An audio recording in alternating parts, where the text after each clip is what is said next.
Hi, my name is Stephen Pope from myamazonguy.com, and in this video I'm going to show you how to do keyword research for both your website and Amazon. So first things first, if you're looking for just general information, the place where I recommend you start all your keyword research is from the Google AdWords Keyword Planner tool. I'll post a link in my article as well as in the comments of the video. But basically, if you just Google Keyword Planner for Google, it'll pull this up. You have to log into your AdWords account, I believe, to get access to this. So first things first, let's do the proverbial apple slicer, right? Everybody does videos on apple slicers these days, it seems. So I type in apple slicer. Well, what this is going to do is going to show me all the associated keywords for apple slicer. It's also going to tell me some of the synonyms. So what I call an apple slicer, you might call an apple peeler, and somebody else might call it an apple cutter or a corer. All of these keywords show up here. We know the average monthly search volume for all of those terms. We know the CPC. So it's a low volume, low competition type of vertical when it comes to Google's information. So you can download this report. There's a download keyword ideas report right here. If I was in the business of writing content, I might create a Google sheet and list the titles of all of these articles. So if I was going to assign a writer to this concept, I might say, hey, I've got an article about the coolest apple slicer in the world. Well, I know that I'm not going to write that article myself. I'm going to farm that out, and that might be a writer of various skill level, and I'll tell them, hey, here are your 5 keywords I want you to focus on. I want you to focus on apple slicer, peeler, cutter, core. Go. And they write that article, and you hand that off. So you can create a content pipeline by using keyword research and downloading these reports. So highly recommend it. Okay, so that is keyword tool for Google in a nutshell. I'm next going to show you how to use the Jungle Scout tool. So to use this particular thing, you will need to buy the web app version of Jungle Scout. Highly recommend it. Couple $100, one-time fee. Actually, excuse me, there's 2 Jungle Scout tools. One is a monthly subscription. That's actually the product database I'm going to use here, and the other one is the web app Chrome extension, couple $100, one-time fee. So I'm going to show you both. So here you type in apple slicer to the product database, and I'm not going to put in any other filter information because this is just a basic tutorial. But we'll show you some more advanced techniques in future videos. So here it shows 620 results, and you can change how many of those results. I want 200 results to show up, and the reason I'm going to do that is because I want to see, you know, I'm going to filter this based on rank.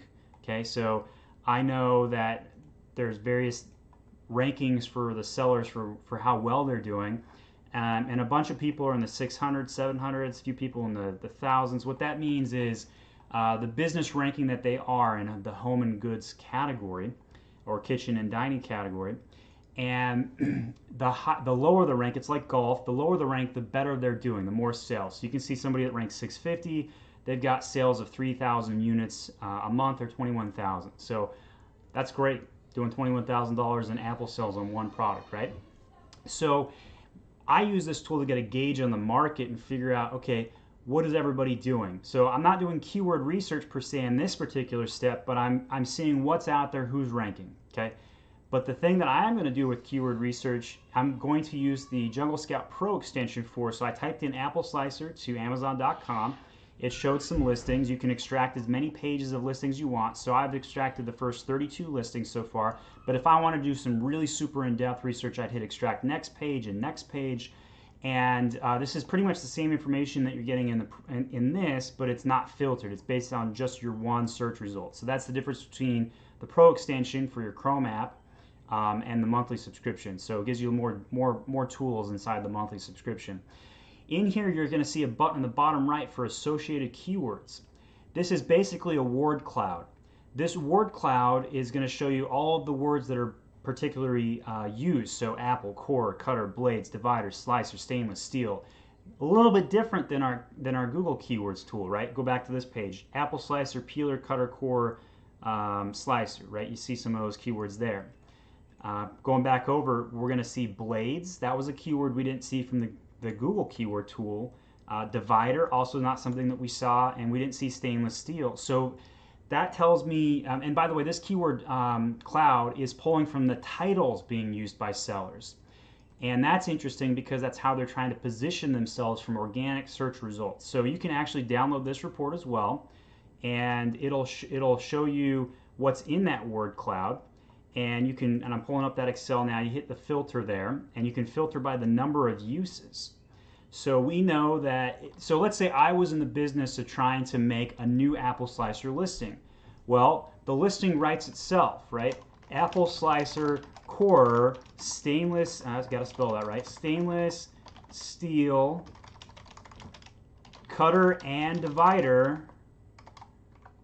if I could spell still here, for with let's go ultra blades for your kitchen grips. So not a perfectly written title yet. I have to massage that a little bit more. But the point I'm trying to show you here is that I would take the word cloud and see what everybody else is doing and rewrite my title based on that. Enter the market with this title. I'm going to have an easier time penetrating the market and launching a product. This particular principle is really great for launching products both on Amazon and your website. Titling your product based on how people already search for it on the web is going to skyrocket your search engine optimization, increase your traffic to your listing, and make it easier to start selling your product. And guess what? This keyword research that we do here today doesn't cost anything if you do the research yourself, or you can hire a consultant like me, my Amazon guy, and I'll come in and do it for you. And there's no maintenance to this. You don't have to go back and re-optimize this title. It's data based on years of product sales and searches from consumers. So you take this data, you make your listing on Amazon, and then that way when you're showing up in the search results for Apple Slicer, you have an easier time trying to get listed here. One last plug for Jungle Scout. I really like the fact that the Chrome app will tell me how many Amazon sellers are selling FBA. It shows price history, BSR history, and a lot of other helpful information. So if you're going to be selling on Amazon, Jungle Scout is the #1 tool that you need. It's one of my favorite tools. I also recommend that you take advantage of the Keyword Planner and AdWords. And I also recommend you get SimilarWeb. Well, you actually don't need to subscribe to SimilarWeb to get some of its basic functionality, but if you're ever trying to figure out the traffic and how valuable or valid a website is, you can just type it into SimilarWeb.com. I'll do another video dedicated to SimilarWeb in the future. Again, my name is Stephen Pope. I'm my Amazon guy. I highly recommend using me as a consultant if you are a wholesaler trying to launch new products that you've never gone B2C for before, or just subscribe to my channel if you like Amazon tips and you're already an Amazon seller. Either way, thanks for your time. Appreciate it.